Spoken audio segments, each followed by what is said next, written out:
Chicago's airport was alive with its usual Friday rush as Andrew Thompson, a 45-year-old millionaire, rushed to his gate.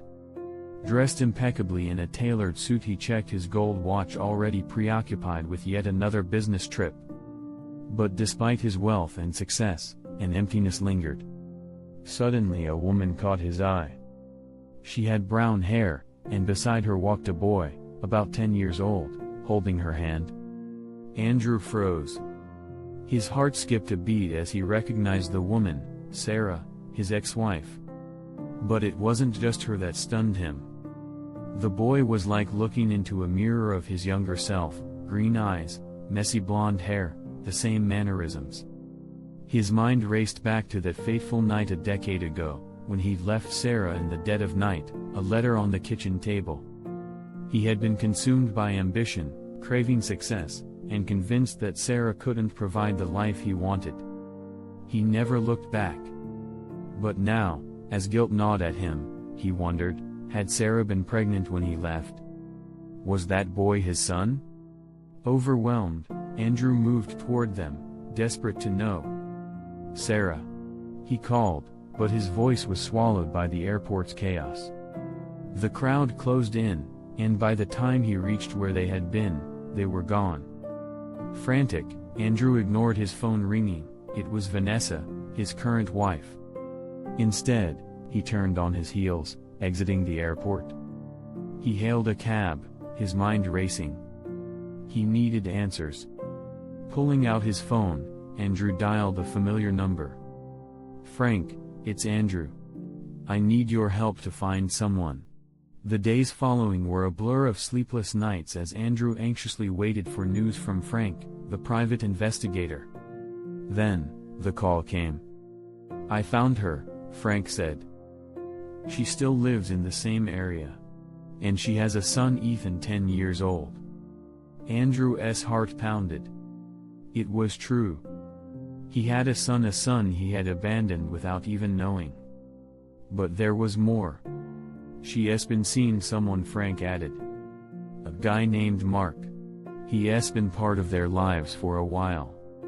Jealousy flared inside Andrew, but he had no right. Not after what he'd done. Still, he drove to the address Frank had given him, heart racing as he parked near Sarah's modest house. There she was, stepping outside with Ethan and Mark. They looked happy, a real family. For days Andrew couldn't stay away, watching from a distance. Then one afternoon their eyes met. Sarah froze. She crossed the street, fury in her eyes. "What are you doing here?" she hissed. "I saw you at the airport," Andrew stammered.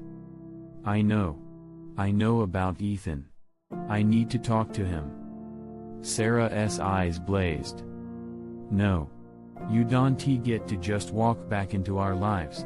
You left him before you even knew him." Andrew's voice cracked. "I didn't know." "You didn't want to know," Sarah snapped. "He's happy, Andrew. He has a good life with Mark and me. You showing up now will only hurt him." Before Andrew could respond, Mark pulled up, stepping out of the car. "Everything okay?" he asked, glancing between them.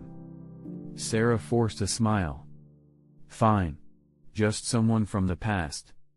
As they disappeared inside, Andrew felt the weight of regret suffocating him. He had been so blinded by ambition, chasing after a life he thought he wanted, that he'd destroyed the one that truly mattered. For days Andrew stayed in the shadows, watching as Mark and Sarah cared for Ethan. One day, unable to resist, he approached Ethan outside the house.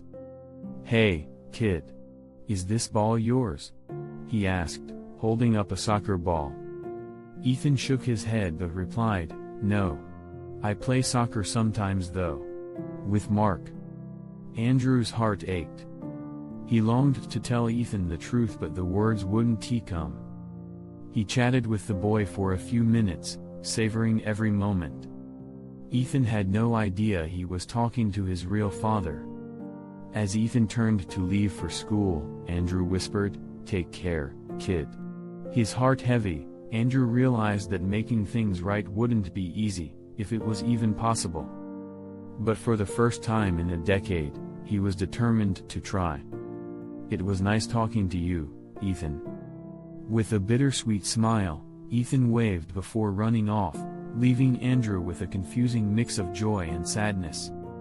Far away, in the opulent rooms of the Bourbon Mansion, Vanessa finally received information about Andrew's whereabouts. She had hired a private detective, who had quickly uncovered the shocking truth. "A son?" Vanessa hissed, her eyes gleaming with a dangerous light. "That fool has a son he never told me about." She paced the luxurious room, her mind racing. This explained everything: Andrew's strange behavior, his sudden disappearance. A cruel smile twisted her lips. "So, that's how it's going to be, dear? You want to trade a life of luxury for a schoolteacher and a kid?" She picked up the phone, her fingers moving quickly. "Hello, Mr. Johnson? I need you to investigate this boy. Ethan, right? I want to know everything. And prepare the divorce papers, I'll be needing them soon." Hanging up, Vanessa's mind spun with plans. Andrew thought he could leave her and the life they built together? He was in for a big surprise. She would not go down without a fight. Meanwhile, Sarah had spent a restless night, her thoughts circling around Andrew and the past she had tried to forget. By morning, with deep dark circles under her eyes, she knew she couldn't delay any longer. Ethan had to know the truth. "Ethan, dear, can we talk?" she called after breakfast. Seated on the couch, Sarah took a deep breath. "Remember when you asked about your father?" Ethan nodded, curious. "Well, there's something I need to tell you," Sarah said, her voice trembling. "Your father. He's in town. He wants to meet you." Ethan's eyes widened. "What? He's alive?" His expression shifted from surprise to confusion, and then to anger. "He abandoned us," he shouted, standing up. "Now he wants to meet me. No. I don't want to see him. Ethan, please, understand," Sarah pleaded, her heart aching for her son. "Understand what?" "That my real father is a coward." Ethan stormed off to his room, slamming the door behind him. Sarah sank into the couch, tears streaming down her face. She had known it would be hard, but seeing the pain in Ethan's eyes was unbearable.